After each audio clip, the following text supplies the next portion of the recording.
역대상 13장 14절 말씀 한 절입니다.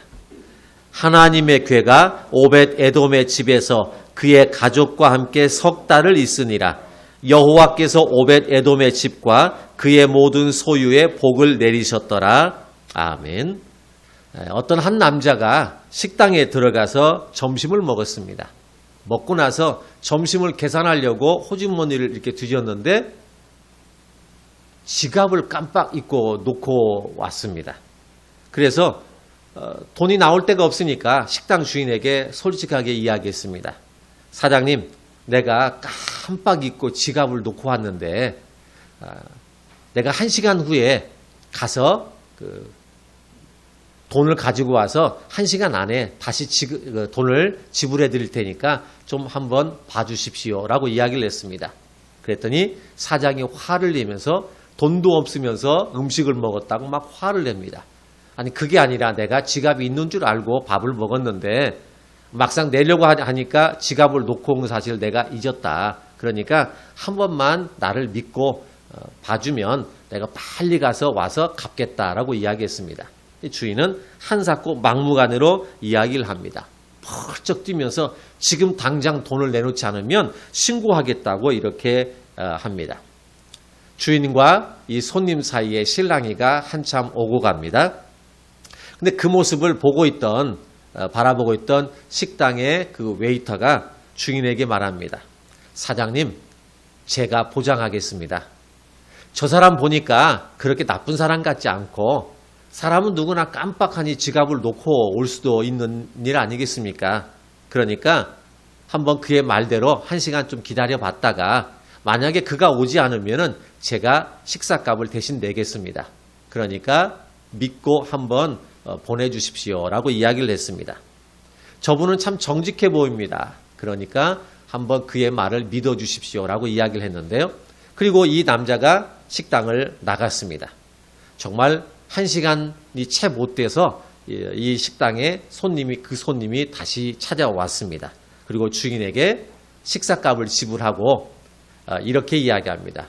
사장님, 내가 이 식당을 사서 식당을 운영해 보고 싶습니다. 이 식당을 나에게 팔 의향이 없습니까? 라고 이야기를 합니다.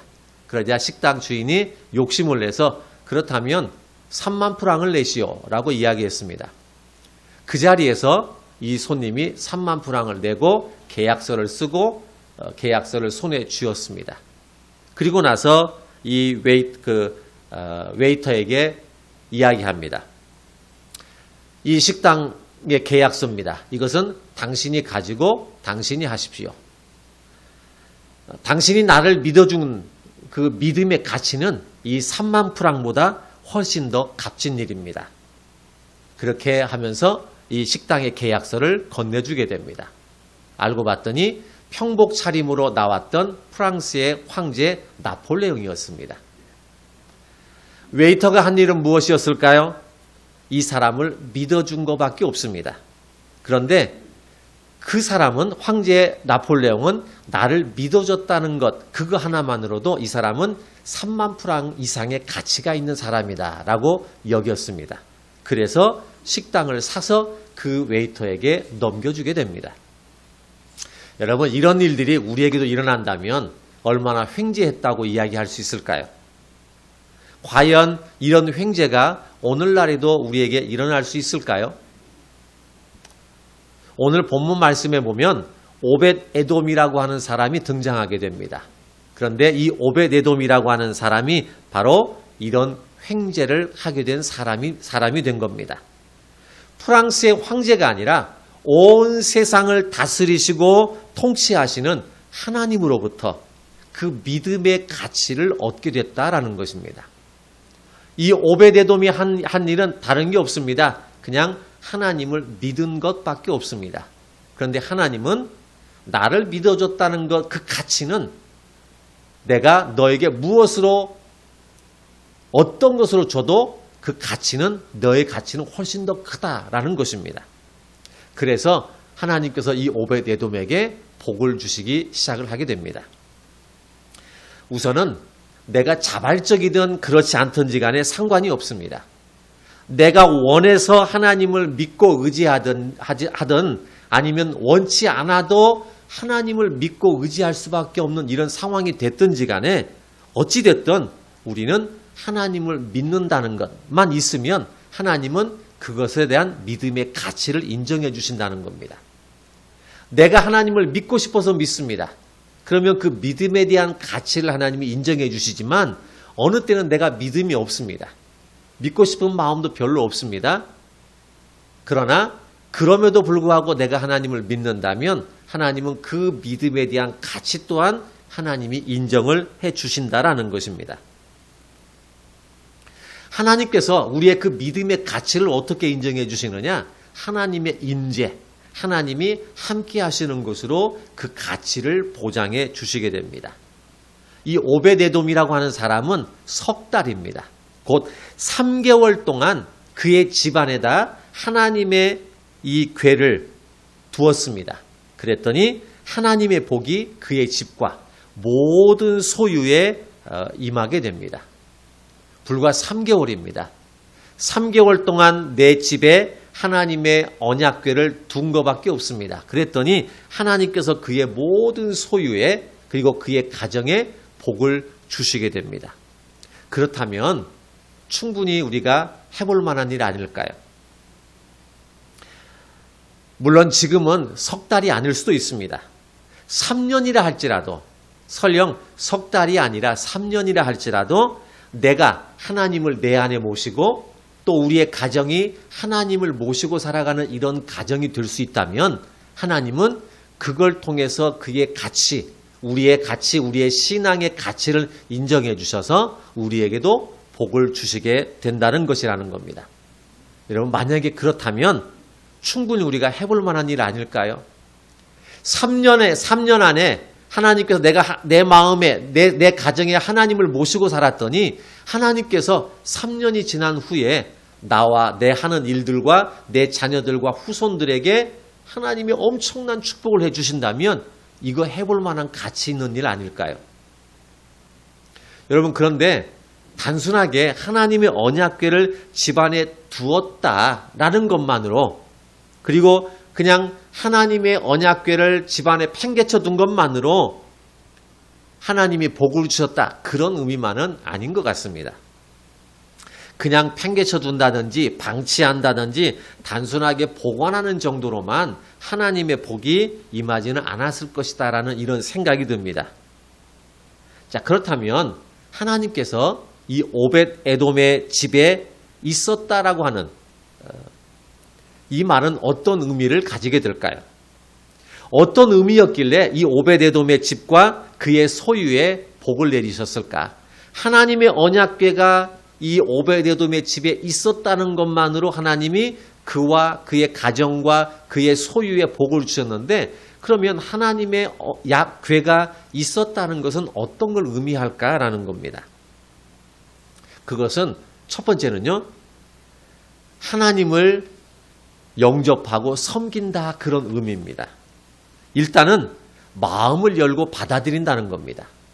오벳에돔이 하나님의 언약궤를 내 집에 둔다라고 했을 때 내 마음을 열고 일단 받아들이는 겁니다. 하나님의 축복의 시작은 여기서부터 시작됩니다. 우리가 하나님의 응답이나 하나님의 축복이나 하나님의 기적을 우리가 받기를 원한다면 첫 번째 할 일은요. 내 마음을 열고 하나님을 내 안에 모셔드리는 겁니다. 이거부터 시작하는 거예요. 내 마음을 열어야 하나님이 내 안에 들어오시죠. 내 마음이 닫혀있는 상태에서 하나님께서 어떻게 들어오실까요? 강제로 내 닫혀있는 마음을 열고 들어오시나요? 아닙니다. 하나님은 우리가 스스로 내 마음을 열기를 원하세요. 가끔 말씀드리지만 여러분 성화 가운데 그런 게 있죠. 수풀이 우거진 집에 밖에서 예수님께서 그 집 안에 들어가려고 서 있습니다. 그런 그림들이 성화가 있죠. 그런데 자세히 들여다보면 그 문에는 손잡이가 없다는 겁니다. 밖에서 안으로 밀고 들어갈 수 있는 손잡이가 달려있지 않습니다. 그 말은 뭐냐? 예수님께서 그 집에 들어가려고 하시는데 예수님께서 열고 강제로 들어가시는 게 아니라 그 안에 있는 사람이 문을 열어주어야 예수님이 들어가신다, 그런 뜻입니다. 우리가 마음을 열고 예수님을 받아들여야 됩니다. 내가 마음을 열고 내 예수님을 받아들여야 예수님이 내 안에 오시고 그 내 안에 계신 예수님께서 내 삶을 바꿔나가시는 것이죠. 언약궤를 오벳 에돔의 집에 둔다라고 하는 사실은 첫 번째, 내 마음을 열고 영접한다, 그런 뜻입니다. 사람 관계도 그렇죠. 오랜 세월을 만났어도 도대체 그 사람의 속을 모르는 이런 경우가 있습니다. 오랜 세월 동안 만나고 이야기도 하고 그래서 만난 지 10년, 20년이 지났지만 그 속을 알 수가 없어요.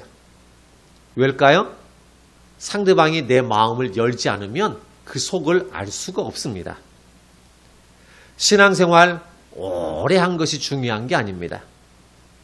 신앙생활 몇 년 했다, 수십 년을 했다, 모태신앙이다, 그게 중요한 게 아닙니다. 얼마나 하나님에 대해서, 신앙에 대해서, 믿음에 대해서 내 마음을 여느냐, 그게 중요한 거죠. 내가 믿음의 연륜이 짧습니다. 하나님을 믿은 지 얼마 안 되고 교회 다닌 지 불과 얼마 안 돼요. 아직도 기독교에 대해서 잘 몰라요. 그래도 내가 매번 예배 드릴 때마다 마음을 열고 하나님의 말씀을 받아들인다면 그게 가장 중요한 것이라는 거죠. 내 마음을 열지 않으면 알 수가 없습니다. 여러분, 내가 내 마음도 열지 않으면서 하나님은 나에게 해준 것도 없고, 내 마음을 열지도 않으면서 하나님이 내가 믿어지지 않는다, 이렇게 말하는 것은 그건 당연한 것이죠. 하나님이 믿어지려면 내 마음을 열어야 됩니다. 하나님께서 나에게 무엇인가를 해 주시려면 내 마음을 열어야 돼요.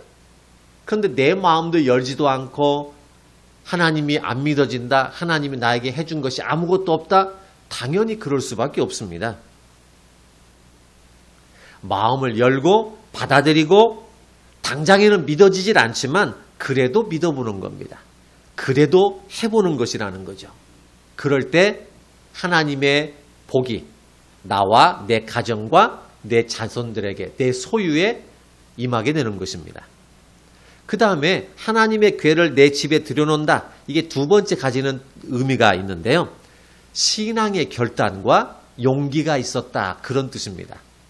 하나님의 언약궤를 오벳에돔의 집에 가지고 왔습니다. 이 가져오는 게 뭐가 어려울까? 아니요. 그것은 그만큼의 결단과 각오가 있지 않으면 들여놓을 수가 없다라는 이야기입니다. 자, 왜냐하면 하나님의 궤라고 하는 것은요, 하나님의 임재, 하나님이 함께 하시는 것을 상징하는 것이거든요.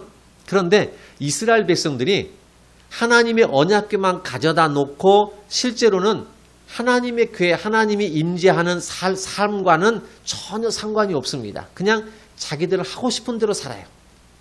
말로는 하나님을 믿는다고 합니다. 그래서 예배도 드립니다. 그러나 마음이 없어요. 형식을 굉장히 중요시 여기게 됩니다. 하나님께서 아무리 이야기를 하고 해도 전혀 마음이 열려지지 않습니다. 그래서 결국은 이 이스라엘 나라가 전쟁을 통해서 나라가 패하게 됩니다. 블레셋 나라가 침공을 해서 블레셋과 전쟁을 치렀는데 전쟁에서 대패하게 됩니다. 그랬더니 블레셋 사람들이 이 전쟁의 승리의 기념으로 이스라엘의 성전 안에 있는 언약궤, 하나님의 임재를 상징하는 이 하나님의 궤를 전리품으로 가져갑니다.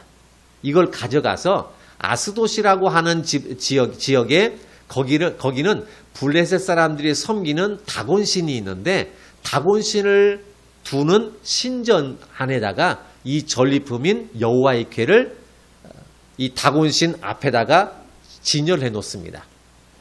고대에서는 전쟁을 하게 되면 그냥 나라와 나라, 민족과 민족과의 이런 싸움이 아니라 신과 신의 싸움입니다. 그래서 항상 전쟁을 치르고 나면 그 나라가 섬겼던 신을 상징하는 것을 가져다가 내 전리품으로 생각을 해서 우리가 섬기는 신 아래에다가 진열을 해 놓습니다. 그래서 블레셋 나라가 이스라엘을 침략을 해서 전쟁에 승리했기 때문에 여호와의 궤도 가져다가 전리품으로 진열을 해놨거든요. 그런데 진열을 해놓고 다음 날 가서 사제들이 가서 보니까 이 그들이 섬기는 다곤 신이 여호와 하나님의 궤 앞에 얼굴을 땅에 대고 엎어져 있는 겁니다. 그래서 이게 무슨 일인가 싶어서 다시 이 다곤 신을 이렇게 세워 놓았습니다. 근데 다음 날 되니까 또다시 다곤 신이 엎드려서 넘어져 있는데 이번에는 목이 잘려져 나가 있고 손목이 다 끊어져 있는 겁니다. 목과 손목이 끊어졌다라는 이야기는 지혜와 힘을 상징하는 것인데요. 이게 다 끊어졌다라는 것을 의미하는 겁니다. 무엇에 의해서요? 하나님에 의해서 끊어졌다라는 걸 상징해 주는 것이었습니다. 그래서 이 블레셋 사람들이 깜짝 놀랐습니다. 이게 어찌된 일이냐? 아무래도 저 하나님의 궤, 이스라엘 민족이 섬기는 신, 여호와라고 하는 그 신이 우리의 신을 이렇게 만들었나 보다. 저 여호와라고 하는 신을 이곳에 계속 두면 우리에게 재앙이 있겠구나라고 생각을 했습니다. 그래서 이 여호와의 궤를 옮겨가게 됩니다. 아스돗이라고 하는 곳에 뒀던 이 하나님의 궤를 이번에는 가드라고 하는 지역으로 옮겨놨습니다. 그런데 이 가드로 옮겨놨더니 이번에는 가드 지역에 있는 사람들에게서 몸에 피부병이 일기 시작합니다. 얼굴과 온몸에 심한 피부병이 일어나기 시작을 하니까 이게 언제부터냐? 바로 하나님의 궤가 이 땅에 들어오는 순간부터 그랬다.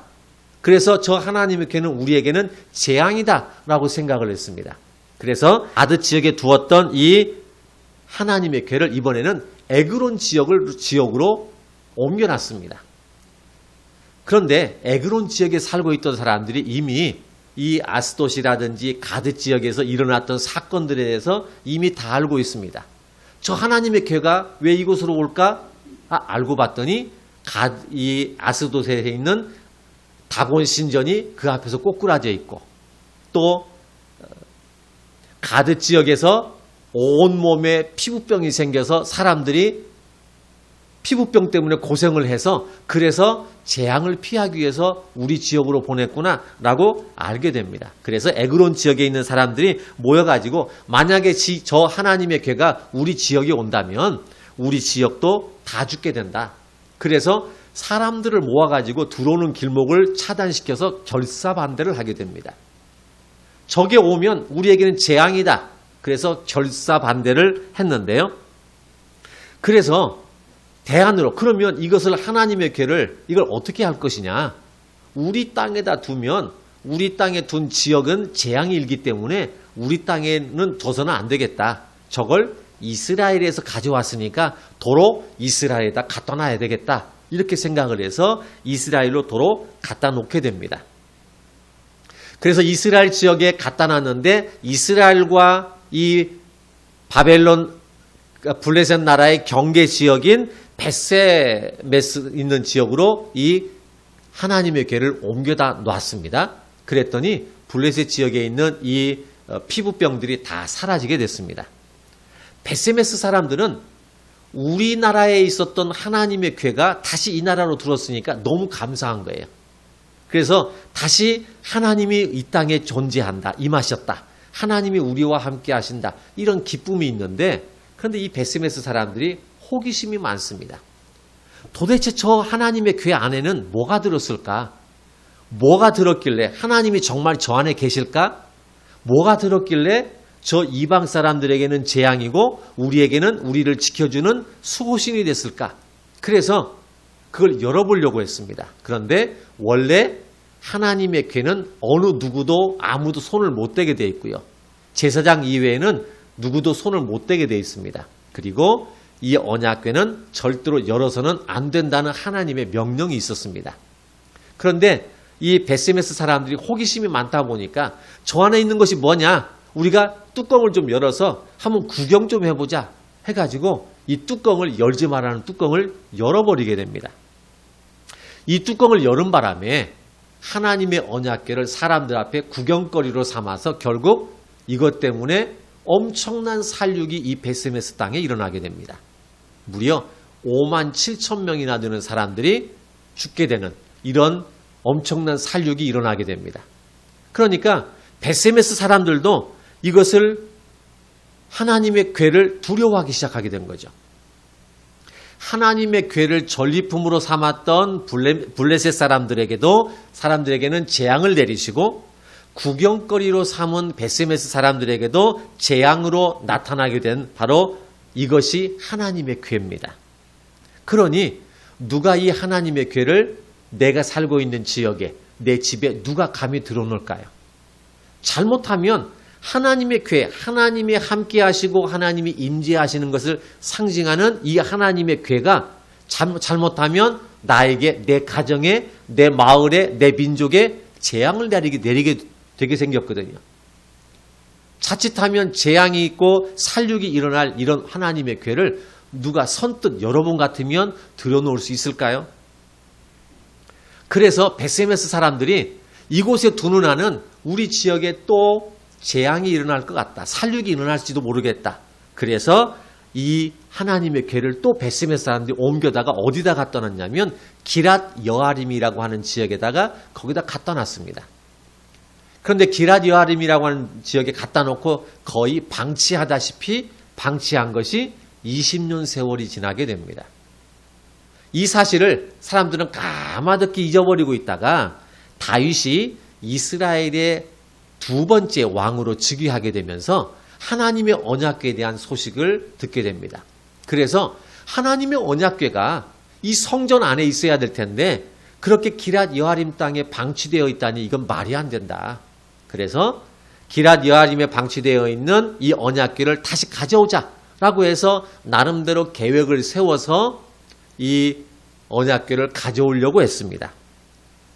다윗이 살고 있는 이 다윗성으로 언약궤를 가져오려고 했는데 언약궤를 가져오는 것도 쉽사리 가져오는 게 아닙니다. 가져오는 것도 가져오는 규칙이 정해져 있습니다. 아무나 손댈 수 있는 것도 아니고요. 제사장만 반드시 만져야 되는 이런 언약궤입니다. 그런데 이 언약궤를 송아지에다가 송아지가 끄는 달구에다가 이걸 언약궤를 싣고 오는 도중에 이것이 땅이 그렇게 평탄하지 않다 보니까 덜컹덜컹 하다 보니까 언약궤가 들썩들썩해서 이 달구지에서 떨어지게 생겼거든요. 그러니까 옆에 있던 같이 호위하던 이 사람 중에 한 사람이 떨어지지 말라고 이것을 확 밀어서 다시 위로 올려놨습니다. 근데 하나님의 언약궤는 절대 아무나 손댈 일이 아니었습니다. 이걸 떨어진 것을 방지하기 위해서 막았는데 손을 댄 사람이 그 자리에서 즉사하고 맙니다. 그래서 이 언약궤를 가져오지 못하게 됩니다. 이 언약궤를 가져오다가 즉사한 사람의 이름이 바로 웃사라고 하는 사람이었죠. 이 사건 때문에 이 언약궤를 하나님의 궤를 바로 가져오지 못하게 됩니다. 그래서 이걸 어떻게 하느냐? 가져오는 도중에 이걸 어디다 그냥 길바닥에다 둘 수가 없기 때문에 마침 근처에 있던 오벳 에돔이라고 하는 사람의 집에다가 이 언약궤를 거기다가 두게 됩니다. 자, 오벳 에돔. 여러분이 만약에 오벳 에돔이라고 하는 이 사람의 경우라면 이 언약궤를 쉽게 받아들일 수 있을까요? 계속된 지금 재앙과 재앙이 계속 이어지다가 다윗이 기쁨으로 이 언약궤를 가져오려고 하나님의 궤를 가져오려고 했다가 실패를 하죠. 거기서 사람이 또 즉사하는 일이 발생합니다. 이런 일이 벌어진 언약궤예요. 그것을 내 집으로 들여놓는다는 겁니다. 이게 쉬울까요? 재앙과 재앙이 계속 반복됐던 이 언약궤를 내 집으로 가져올 수 있을까요? 여러분, 우리가 오래전부터 계속적으로 우리가 신앙생활을 해오지만 딱히 좋아지는 것도 없고 어느 때는 우리가 손해보기도 하고 일만 더 힘들어지고 그런 상황에서 내가 신앙생활 열심히 하는데도 일이 잘 안 풀려요. 내가 믿음생활 열심히 하는데도 사업이 잘 안 돼요. 안 된다고만 생각을 했습니다. 그런데도 내가 다시 새 마음 가지고 믿음생활 한번 금년에는 열심히 해보자. 금년에는 한번 철저하게 내가 신앙대로 한번 살아보자. 이런 마음 갖는다는 게 결코 쉬운 일이 아닙니다. 왜냐하면 그동안 믿음 생활을 안 했다면 문제가 되지만 안 했다면 그동안 안 해서 내가 신앙생활 잘 못해서 그래서 안 되나 보다라고 생각하지만 나름대로 신앙생활을 한다고 했어요. 주일도 지키고 예배도 드리고 나름대로 혼자 있을 때 기도 생활도 하고 이렇게 했어요. 그런데도 여전히 사업도 잘 안 되고 일이 잘 풀려지지 않고 힘든 일만 계속되고 몸은 계속 아파와요. 그런 상황에서 내가 이번에는 금년에는 열심히 한번 해보자 이런 마음 갖는 게 쉬울까요? 기도해도 하나님이 응답 안 해주시고 어차피 신앙생활 열심히 해도 사업 잘 되는 것 아닌데 라는 생각이 제일 먼저 들 수도 있겠죠. 오베데돔의 경우는 재앙과 재앙이 계속 일어났던 순간에 하나님의 괴를 내 집으로 가져와야 된다는 겁니다. 선뜻 내가 기쁜 마음으로 그걸 내가 마음을 열고 받아들이고 환영할까요? 찜찜하죠. 안 왔으면 좋겠죠. 그래야 차라리 안 오면 재앙이라도 없죠. 자칫하다가 내 집에 있다가 실수로라도 내가 손을 댄다든지 잘못하게 되면 그 재앙이 우리 집에 전체에 일어나게 될 텐데 이걸 어떻게 감당하나요?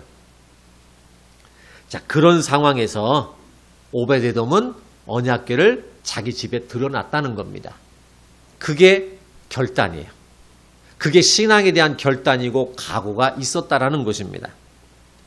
여러분, 금년에 2022년도에 우리가 색다르게 하나님을 경험해 보기 싶다든지 금년에는 하나님의 축복이 나와 내 가정에 임하기를 원한다든지 기적과 같은 하나님의 고쳐주심과 하나님의 회복시켜 주심이 있기를 내가 바라는 이런 마음에서 여러분들이 한 해를 살고 싶다면 새롭게 각오하고 결단하는 일이 있어야 된다는 것입니다. 여러분, 무엇이든지 그냥 얻어지는 건 없습니다. 신앙의 연륜이 쌓이고 신앙의 세월이 흐르면 나도 하나님의 축복을 받는다? 그렇지는 않습니다. 그냥 신앙생활 하면 시간이 지나면 하나님이 나에게 알아서 축복해 주신다? 막연한 이런 생각이 하나님의 임재와 하나님의 축복을 가져다 주는 것이 아니라는 것입니다. 첫째는 내가 마음을 열고 하나님을 모셔드려야 돼요.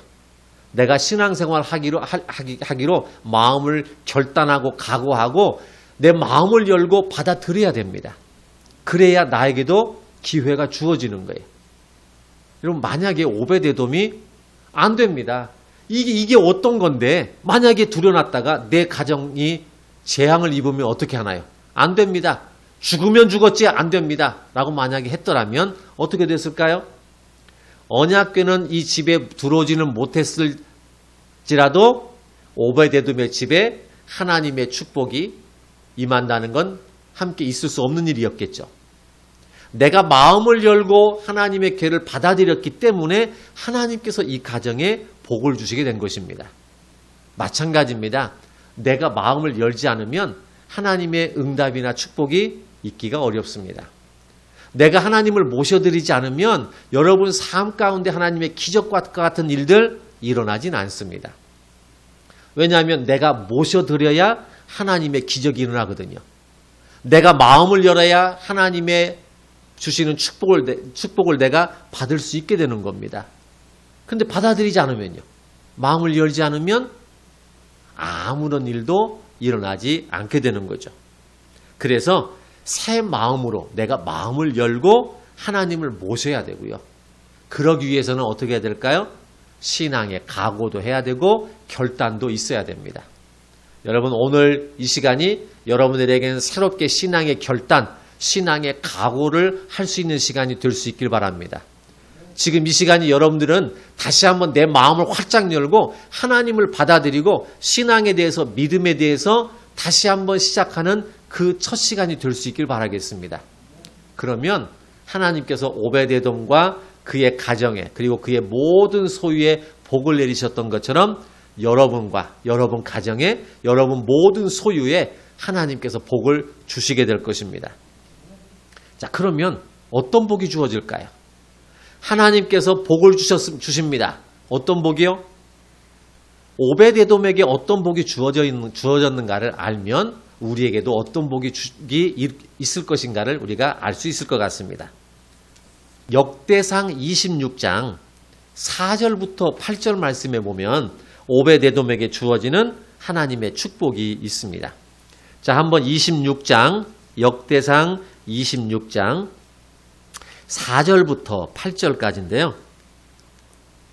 한번 4절부터 8절까지 같이 한번 읽어보겠습니다. 같이 봅니다. 오벳에돔의 아들들은 맏아들 스마야와 둘째 여호사밧과 셋째 요아와 넷째 사갈과 다섯째 느다넬과 여섯째 알미엘과 일곱째 이사갈과 여덟째 부울레데니 이는 하나님이 오벳에돔에게 복을 주셨습니다. 그의 아들 스마야도 두어 아들을 낳았으니 그들의 조상의 가문을 다스리는 자여 큰 용사라. 스마야의 아들들은 오드니와 르바엘과 오벳과 엘사밧이며 엘사밧의 형제 엘리후와 스마갸는 능력이 있는 자이니 이는 다 오벳에돔의 자손이라. 그들과 그의 아들들과 그의 형제들은 다 능력이 있어 그 직무를 잘하는 자이니 오벳에돔에게서 난 자가 62명이며. 자, 이게 오벳에돔에게 주시는 첫 번째 축복입니다. 첫 번째 축복은 뭐냐면 집안, 곧 대를 이은 가문의 축복이라는 겁니다. 6절 말씀에 보면 조상의 가문을 다스리는 자라는 말이 나옵니다. 이 말은 우두머리라는 말이에요. 그래서 그 조상의, 그 가문의 족장이다 이런 뜻이고요. 6절에 보면 큰 용사라는 표현이 있죠. 이것은 힘이 센 사람이라는 뜻도 있고 그 일을 하기에 가장 적합한 사람 이런 뜻입니다. 그 다음에 7절에 보면 능력이 있는 자라는 표현이 있는데요. 이 말은 직무를 감당하는 데 탁월함이 있는 사람이라는 뜻입니다. 그 다음에 그의 아들들과 형제들이 다 능력이 있고 직무를 잘한다 그랬는데요. 이 말은 대를 이어서 탁월한 능력의 소유자들이다 하는 이런 뜻입니다. 그래서 오벳에돔에게 주어지는 축복 첫 번째는 뭐냐면 가정, 곧 대대로 가문의 축복이 이루어진다는 겁니다. 믿음의 가정에서 그리고 믿음의 자녀들에게 믿음의 결과로 주어지는 것이 하나님의 축복입니다. 여러분 가정에도 대를 이은 축복의 가정들이 될 수 있길 바라겠습니다. 대를 이어서 여러분들도 하나님께서 우두머리가 되게 하시고 여러분들도 하나님께서 어떠한 일이든지 가장 탁월하게 그 일을 할 수 있는 지혜와 능력을 허락해 주시고 어떤 일이든지 하나님께서 그 일을 가장 잘 해낼 수 있는 능력을 소유할 수 있게 되는 이런 사람들이 되도록 그리고 여러분과 여러분 자녀와 여러분 후손들에게 계속 이런 일들이 일어날 수 있기를 바라겠습니다. 그게 첫 번째 축복이에요. 그 다음에 두 번째 축복은 오늘 말씀에 역대상 13장 14절 말씀에 보면 모든 소유의 복을 받았다 하는 말입니다. 이 말은 가축이라든지 밭의 소산물이라든지 재물에 복을 주셨다 이런 말입니다. 하나님께서 오벳에돔의 집에 소유에 이런 복을 주셨습니다. 땅에 곡식을 심으면요 심는 족족 풍작을 거두게 됩니다. 하는 사업마다 흔한 말로 대박을 이루게 되어서 사업가로서 성공을 거두게 됩니다. 누가 하는 거예요? 하나님께서 오벳에돔에게 복을 주셔서 하는 일입니다. 그러고 보면 오벳에돔이 하나님의 언약궤를 두고 이걸 과연 받아들일 것이냐 말 것이냐, 내가 마음을 열고 저 언약궤를 내 집에 둘 것이냐 안 둘 것이냐라고 생각하고 난 다음에 결정하고 결단한 것은 참 잘한 거죠. 계속된 재앙과 살육이 있었다가 만약에 저것을 잘못 내 안에 드러났다가 내 가정에도 재앙이 일어나면 어떻게 하나? 계속 좋은 일이 아니라 재앙 그리고 살육이 일어난 다음에 내 집으로 오는 겁니다. 좋았던 일이 없었어요. 그런데 내 집으로 들어온다? 그럼에도 불구하고 내 마음을 열고 결단하고 각오해서 하고 내 집에 들어놓았던 일 잘하게 된 거죠. 여러분들도 그렇게 될 수 있길 바랍니다. 과연 내가 지금까지 잘 안 됐는데 여전히 내가 하나님께 빠지고 내가 신앙생활하고 이렇게 내가 여기에 매달리는 것 과연 내가 그래야 될까? 그럼에도 그렇게 각오하고 결단한 그 일들이 시간이 얼마 지나지 않아서 여러분들에게도 잘된 일이 될 수 있길 바라겠습니다. 내가 받아들이는 건 참 어렵지만 그래도 결심하고 믿음으로 살겠다고 하고 신앙으로 한번 살겠다고 한 그 결단이 얼마 지나지 않아서 여러분의 가정에, 여러분 자녀들에게 축복으로, 여러분들의 소유의 축복으로 내려지는 이런 일들이 될 수 있길 바랍니다. 결코 공짜는 없습니다. 노력하고 각오하고 행동한 것만큼이 금년 2022년도 여러분들의 삶 가운데 이루어지게 될 것입니다. 기도하겠습니다. 하나님, 선뜻 결정하기가 참 어렵습니다.